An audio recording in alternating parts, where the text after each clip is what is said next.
បងប្អូនធ្លាប់មើលវីដេអូ មិនមានទៀតទេ បងប្អូននេះជាវីដេអូ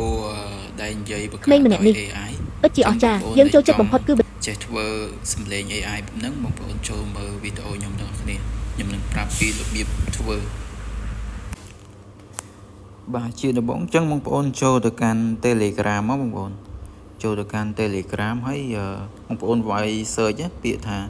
សារិកា DGF អញ្ចឹងបងប្អូនចូលទៅកាន់កន្លែង website របស់សារិកាមកតមកទៀតបងប្អូនធ្វើការ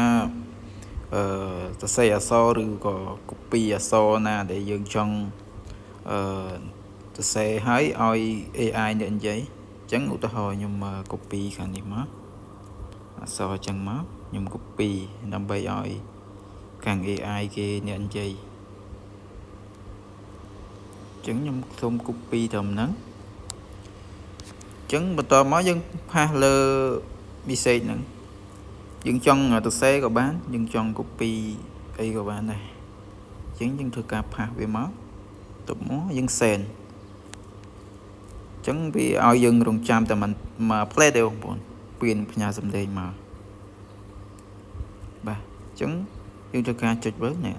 អរគុណអតិថិជនបានដំឡើងជាមួយកាមេរ៉ា AI KVI SION ទំហំ 6MP កម្រិតរូបភាព 3K កុលឈុត4គ្រាប់រូបភាពច្បាស់ធម្មជាតិទាំងយប់ទាំងថ្ងៃគុណភាពល្អ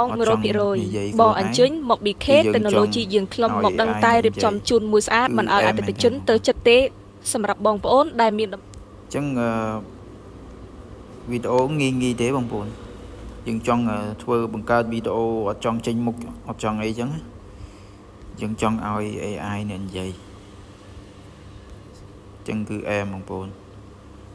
ចឹងវីដេអូខ្ញុំមានតែប៉ុណ្្នឹងទេបងប្អូនអាចធ្វើតាមខ្ញុំបាន